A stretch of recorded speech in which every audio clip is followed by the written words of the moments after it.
Still shocked. Still shocked. You need to explain himself because this is ridiculous. Fool Killer, please explain to us this picture. Seriously, dude. I just don't know what to believe anymore. I really don't. One of our friends who's trying his hardest to make us believe that he weren't the leader, and the hammer, the outfit. I don't know, man. But anyway, let's look past that for the time being. We've got a video to do. It's the TNA Lockdown 2013 prediction video with us, the British Fist. Coaching. Mr. Parkin here. Come on, let's up the mood of this video a little bit, MJ. And there's only one way we can do that. You know the way, MJ. What's up, indeed? Subscribe to us up above, or down below as it is now, and comment your thoughts on lockdown down in the comment section below. Please make sure you contact us, not Fool Killer, in the links in the description box below. Us being the British Fist, indeed. Right, so going into lockdown 2013, wow.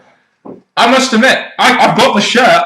That's only because I like the design, and I'm really not all that excited for lockdown. I mean, I haven't been excited for lockdown for a while. There's many reasons for that. I mean, you've got the UK tours. The UK tour that did 4 shows meant they couldn't really write towards lockdown that well. A lot of feuds going on here, which I'm really just not that interested in. And overall, the general vibe to this pay-per-view, considering they've been given January to build it up, it just feels like another half-assed TNA pay-per-view, doesn't it, really? Because sadly, I struggle to remember that lockdown is this Sunday because, yes, they set the whole Garden show very well, but the weeks before that, I don't really feel that lockdown was their goal. No, I mean, especially with this pay-per-view, they've got 4 pay-per-views a year now. 4 $35 to $40 proper pay-per-views, the big 4. And it's really stupid. Genesis, we could give them a pass because the whole thing wasn't really set in stone then. But this is the first pay-per-view where you're doing this format TNA. And quite frankly, it just feels like same old TNA. Not building this pay-per-view very well. I'm just not all that excited about it. And I think a lot of people out there will side with us and we're just not excited. And in agreement to disagreement, you could say it's because the 8 and 8. Oh, yeah. But when it comes to the pay-per-view, they are going to be dominating it because the match is going to be revolved around them. But week after week after week, instead of putting your attention on Jeff Hardy, instead of putting your attention on the... He wasn't there on the UK shows, was he? Yeah, so you could bet on that. So there's many reasons why this pay-per-view is not adding up to be one of the big 4. It doesn't feel like a big 4, especially last year. Remember last year we felt like lockdown was a big pay-per-view. We had Bobby Roode versus James Storm, and we had a big match like that, and you know that was exciting. This year, really not. Because this pay-per-view, this card doesn't feel like we had that big match. It doesn't feel like it was that big match feel that they've been building up to this week after week after week. Which we had with James Storm and Bobby Roode. Let's go on to this pay-per-view card. A couple of matches that were added at the last minute. We only had 6 matches going into Impact. The first of which is Joseph Park versus Joey Ryan. A random match with Joey Ryan has had nothing to do on TV, but I guess I'm kind of excited to see Joseph Park maybe get a win on pay-per-view. The thing is, I do question why Joey Ryan, who's not had the TV appearance or the storyline to give him this match. Matt Morgan, thanks to the Go Home show, gave me a reason. Yes, he attacked Jeff Hardy and not Joseph Parks, but he's had a reason to be at the pay-per-view more than Joey Ryan. And Wikipedia even thinks that as well, because the Wikipedia article we're looking at right now says Joseph Park versus Matt Morgan. But yeah, just Joseph Park, yeah, but again, a match which had no real build. Kenny King versus Christian York versus Zema Ion for the X Division Championship. Another match with really no build. I mean, you had Kenny King win the title on Free TV. Now, whether that's because of RVD's contract, we do not know. But again, just an X Division match, which the title change has already happened. Christian York and Zema Ion have barely been on TV. You know, So just like the match before, we say that Joseph Parks is going to beat Joey Ryan. This match, Kenny King, because he's been the one who's been on TV, done this, done that. The other 2 haven't. Same with Joey Ryan. Rob Terry versus Robbie E. You know, a lot of people ain't going to like this match, and I can understand why. A lot of people don't like Robbie E. I don't mind Rob Terry. I think Rob Terry getting a push is not necessarily a bad thing for TNA, as they need to push more bigger guys like Rob Terry. But think about it. This has actually been building up for quite some time. They've been teasing this for quite some time. So I can't really complain about the build. It's just the Robbie E character is something that I can't take interest in. But if Rob Terry squashes this fucker, I'll be happy. The way I look at this is that I would be supporting Rob Terry if he didn't have that stupid dancing gimmicky thing he's got. Because when I think of that dancing gimmick, I automatically think of Robbie E. So he's meant to be pulling away from Robbie E. So if he came out as a dominant big guy, it would have worked better. But the winner of this match, should be, especially he's the one of the two who's going to get a push. Yeah. Rob Terry. Rob Terry has to win this, and he's going to get a push, and I don't mind that one bit. Tag Team Championship match. It's a three-way Tag Team Championship match. Austin Aries and Bobby Roode, a.k.a. Wet Dream Team, versus Bad Influence, Christopher Daniels and Kazarian versus Los Stereotypicals, Chavo Guerrero and Hernandez. I'll tell you what, they haven't really built to this that well. I mean, they had Austin Aries and Bobby Roode win the belts on free TV, of course, as TNA would do. But I am excited for this match in the sense that Austin Aries and Bobby Roode and Bad Influence are going to be in the same ring at the same time. And that does excite me as a wrestling fan, to see these two tag teams go at it. Well, look at this match, and at first, I think how Chavo Guerrero has fallen. When he first came in, I thought, a good wrestler, but he's not really felt like the big thing that I was hoping for. So push them two to a side. It's going to be about the upcoming feud of Bobby Roode and Austin Aries and Bad Influence, because they are the ones who are going to draw the money, the big promos, and the big things for, hopefully, Slammiversary. Hopefully this is a way of getting Los Stereotypicos out of the tag team division so you can just focus on the two best tag teams you have right now, which are Wet Dream Team and Bad Influence. This should be a good match, hopefully. And out the winners, I think it's going to be retained, but somehow they'll continue the feud of Bad Influence and Aries and Roode. So you have Aries or Bobby Roode pin Chavo Hernandez, basically. Velvet Sky versus Gail Kim as our TNA Knockout Championship match. Same match we saw last year. Again, a title change which happened on free TV. They've barely given this any real build. I'm just not looking forward to this, and that's a very the Knockouts division is very stale right now. Yeah, it's very hard to get excited for the Knockouts. At the minute, I can't see who the next person up. I'm still waiting for Mickey James to make a return or someone new. But right now, I have no real interest in this match. If I had to pick one, Velvet Sky. Velvet Sky, as soon as she's just won the title. That's the thing. You've got 3 title matches on this show that are so predictable because they've only just won the belts. It's ridiculous.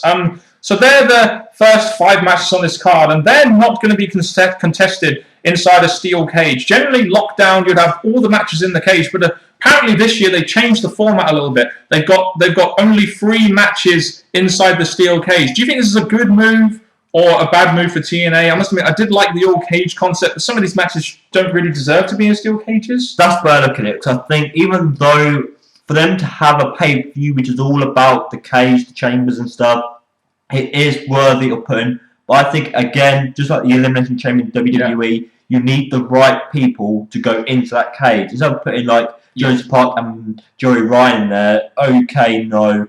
But I think they've done right this year. Do what WWE do and just have the big matches in the gimmick. Yeah, I believe that as well. The first one we're going to get of the steel cage is Kurt Angle versus Wes Briscoe. Kurt Angle in the steel cage, gimme. Wes Briscoe, it's a real big spot for Wes Briscoe. Someone in TNA must really like Wes Briscoe. And if you think about it, this has actually been built to quite well. If you took out the Aces and Eights involvement, this Wes Briscoe, Kurt Angle took Wes Briscoe under his tutelage, and he kind of turned on him. So in that sense, it is a compelling and interesting feud. But is Wes Briscoe really deserving of being in the ring with a Kurt Angle in a steel cage match? Shouldn't Kurt Angle be doing better things than Wes Briscoe? Just put it out there. Well, I look at this match, and I think that it's a match that interests me, because the main thing is, yes, you've had them siding with each other's friends, turning on each other to have a match. Angle seems to always be in cage matches, this is representative and what we expect from Kurt Angle, sadly, instead of doing a bit different.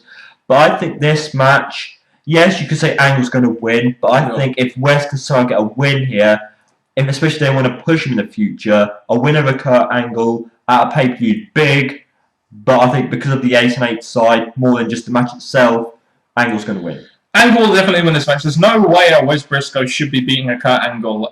So hopefully this will be a good match. This will be a good indication as to how good or bad Wes Briscoe is inside the ring. He's going to have a very good dance partner there in Kurt Angle. So hopefully we'll get a good match out of this. Going in now to the traditional lethal lockdown match. It's the Team TNA, Sting, Magnus, Samoa Joe, James Storm, and Eric Young versus Aces and Eights, Devon, Mr. Anderson, Mike Knoxdock, and Garrett Bischoff. I wish I could get excited for this match, but the Aces and Eights storyline has just been terrible, and anything involving the Aces and Eights now, I just tune out of. Even though we've seen the Aces and Eights start to pick up wins, it's not really enough to make us believe they're going to win this, especially when you're in the ring with take away Sting, who's lost 2 matches now. You've got Magnus. Hopefully, this is going to be an indication of him growing. Samoa Joe, top wrestler. James Storm, top wrestler. Eric Young, the wild card. Yeah. And you've got the Ace Nates, which, as you can see, the only real one is probably Mr. Anderson. I just don't really see the Ace Nates winning, even though it is about a big beatdown over beatdown. I mean, this being in a Live or Lockdown match, I knew it was coming as soon as they did their match at Bound for Glory. I knew it was going to come to the point where it would be in a Live or Lockdown match at Lockdown 2013. But you look at the Ace and Ace faction, it's just a joke. I mean, how can you believe, even if they did get wins, how could you believe that any of these guys could beat Sting, Magnus, Samoa Joe, James Storm, and even Eric Young? It's just a joke of a faction, a joke of a storyline, and it should end at Lockdown, but unfortunately, TNA aren't going to win this at Lockdown, and we all know they're not because they love themselves. This storyline is probably going to go into a Bound for Glory or something. That's very true. The big thing about this is that Dio's been revealed, but he's not made to the card, and also the fact is, when you look at this, the thing, maybe it's not going to lead to anything, maybe it was just TNA's plan to get our interest in it. When D'Lo said, "Who can you trust from your faction when they're in your group, when they're in the cage together?" So it makes me feel, could the leader be revealed? Could something happen? If not, it's one of TNA's ways to gain our interest. I guess the one thing that could have got me interested in this match was a reveal, but we've already had it on free TV, so my interest in this match is just not there. It's one of those matches I'm probably going to tune out of. Hell, they may put on a good match, but I won't be interested. Even if they did something interesting with the Ace and Eights right now, it's got to the point where I just don't give a shit. You know, even if they make Bully Ray the leader, I won't be interested. It would just drag people down. Anyway, on to the main event. I see Ace and Eights winning this. I really do. I don't know. I think they're going to continue on the storyline, and Ace and Eights are going to win this. I really do. I would say the Ace and Eights, if they do the whole "who can you trust" from the other team, if they don't do that, it was just again interest. I see Team TNA winning. If it's a normal match, Team TNA is winning. If it's about the angle, Ace and Eights are winning. Anyway, on to our main event, which apparently, according to Hogan, is one of the biggest main events of all time, I think is what he said, or somewhere along the line. Jeff Hardy versus Bully Ray in a steel cage match for the TNA World Heavyweight Championship. Now, if you said to me a year ago, Jeff Hardy versus Bully Ray was going to be the main event of Lockdown for the TNA World Heavyweight Championship, I would have said great. I would have said brilliant. Jeff Hardy, this monster babyface that he is, versus Bully Ray, this monster heel that he is. But things have changed a lot since then. It's now just 2 babyfaces going at it, and it will be a good match, but I'm not entirely interested in it. My interest has slipped up big time just because the fact they've changed Bully Ray. I don't know what is actually going to lead to having Bully Ray as a face, because it's really not working, especially with the name Bully Ray. They tried to shove as much as they could in the last segment, like, respect you, I really want to face you, I really want to beat you, blah, blah, blah. But it's not really enough for me to think this match is like Storm and Rude last year. Yeah, I mean, there's no real heat there, which is one of the reasons why I think Bully Ray's going to turn heel. If he does turn heel, it'll be one of the most obvious heel turns of all time, because he's been so babyface lately that he has to turn heel, surely you would think. But if TNA really want to swerve us, then they won't have Bully Ray turn heel. So it'll be interesting to see what they do there. My interest in this match is what they're going to do with Bully Ray. It's not really the match itself. It's more with the angle. Is Bully Ray going to turn heel, or is it going to have something to do with the Aces and Eights or something like that? That is my interest here, not really the match or the feud. My interest is pretty similar, especially after the go-home show when Matt Morgan came in to attack the champion. He was going for that. So it makes me feel that is Bully Ray going to turn heel, and then Matt Morgan's going to face Jeff Hardy in a feud, or what's going to happen. But if I had to pick a winner from this point, right here, right now, I would love to say this, but he has to be a heel, Bully Ray. Yeah, I really don't know who's going to win. And quite frankly, I don't mind who wins. It could be Jeff Hardy, Bully Ray. Either way, I don't mind. But I think you should mind, because Jeff Hardy's title run hasn't really been that good. No, it hasn't really been that good, but I guess it depends what TNA... It's all about Bully Ray, what they do with him, not really about Jeff Hardy. Bully Ray would definitely be deserving of the belt if they give him it. But anyway, I just tuned out during it. I'm not really that excited for the main event. But anyway, so basically what we're trying to say here, guys, is this Lockdown just really isn't that good. The card doesn't look all that great.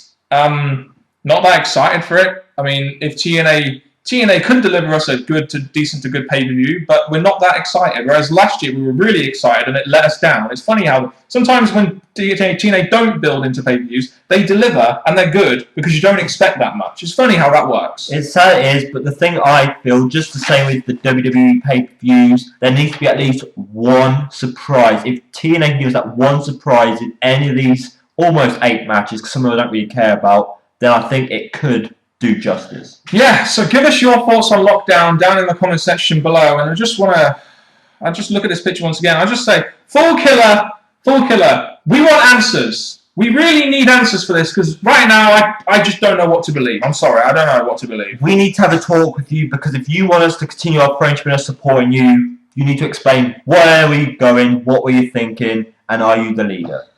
Yeah, well, if you are the leader, I'm sorry, but there we go. But there we go, guys. Give us your thoughts in the comment section below. Like I said, thank you very much for watching this Lockdown preview of us, the British Fist. Ka-ching. Bit late there, NJ. Ka-ching. Yeah, we got it right in the end. And goodbye.